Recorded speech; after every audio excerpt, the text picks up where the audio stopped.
அனைவருக்கும் தமிழ் துகளின் அன்பு வணக்கம். இப்ப நம்ம பார்க்க போற கதை யாருக்கு உதவி. வீரத்துறவி விவேகானந்தர் தன்னுடைய சீடர்களோட ஒரு தெருவில் நடந்து போய்கிட்டு இருந்தார். அது ஒரு மாலை நேரம். காலையில நல்ல மழை பெஞ்சிருந்தது. அதனால சாலை முழுக்க சேரும் சகதியுமா மேடும் பள்ளமுமா இருந்தது. அவர் நடந்து போய்கிட்டு இருக்கும்போது வழியில ஒரு வண்டிக்காரர், அவருடைய வண்டி சக்கரம் பள்ளத்துல பதிஞ்சிருச்சு. எல்லாரையும் உதவிக்கு கூப்பிட்டு இருந்தார். யாராவது வாங்க தூக்கி விடுங்க அப்படின்னு சொல்லி எல்லாத்தையும் கூப்பிட்டு இருந்தாரு. அந்த சாலையில போறவங்க வரவங்க எல்லாரும் அவரை பார்த்தாங்களே தவிர யாருமே உதவி செய்யல. அப்போ விவேகானந்தருடைய சீடர்கள், விவேகானந்தர் சொன்னார்னா நம்ம உதவி செய்வோம் அப்படின்னு அவருடைய ஆணையை எதிர்பார்த்து காத்துக்கிட்டு இருந்தாங்க. ஆனா விவேகானந்தர் அந்த வண்டிக்காரரை பார்த்தாரு, ஒண்ணுமே சொல்லல. அப்படியே அந்த வண்டியை கடந்து போயிட்டாங்க.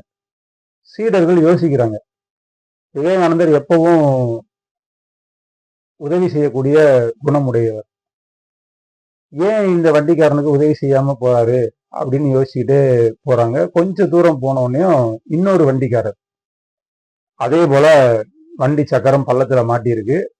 அவர் யாரையும் உதவிக்கு கூப்பிடல. அவரே அந்த சக்கரத்தை பள்ளத்துல இருந்து மேல கொண்டு வர்றதுக்காக முயற்சி பண்ணிட்டு இருக்காரு. ஒவ்வொரு தடவையும் முயற்சி பண்றாரு. அந்த சகதியில வழுக்குது, உடம்பெல்லாம் வேர்த்து போச்சு.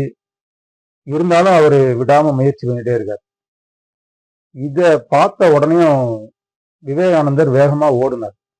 அவரும் தன்னுடைய கையை வச்சு சக்கரத்தை மேல தூக்குறதுக்கு உதவி செய்யறார். விவேகானந்தரை தொடர்ந்து அவருடைய சீடர்களும் வேகமா போனாங்க, சக்கரத்தை மேல தூக்கி விட்டாங்க.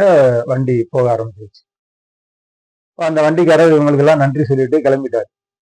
இப்போ சீடர்கள் விவேகானந்தர்கிட்ட கேட்கிறாங்க, இதே மாதிரிதான் அந்த வண்டிக்காரருடைய வண்டி சக்கரமும் பள்ளத்துல கிடந்தது, அவர் எல்லாரையும் உதவிக்கு கூப்பிட்டாரு, யாருமே போகல, நீங்களும் உதவி செய்யல, எங்களுக்கும் உதவி செய்ய சொல்லல, ஆனா இவர் கூப்பிடாமையே நீங்க போய் உதவி செஞ்சீங்களே, இதுக்கு என்ன காரணம் அப்படின்னு சீடர்கள் கேட்கிறாங்க. அப்போ விவேகானந்தர் சொல்றாரு, எவன் ஒருவன் தன்னுடைய முயற்சியில் அந்த வேலையை செய்யணும்னு நினைக்கிறானோ அவனுக்கு நம்ம உதவி செய்யணும். முதல் வண்டிக்காரர் அவர் எந்த முயற்சியும் செய்யாம பிறருடைய உதவியை மட்டுமே வச்சு அந்த வேலையை முடிக்கலாம்னு நினைச்சார். அதனால அவருக்கு யாருமே உதவி செய்யல, நானும் உதவி செய்யல.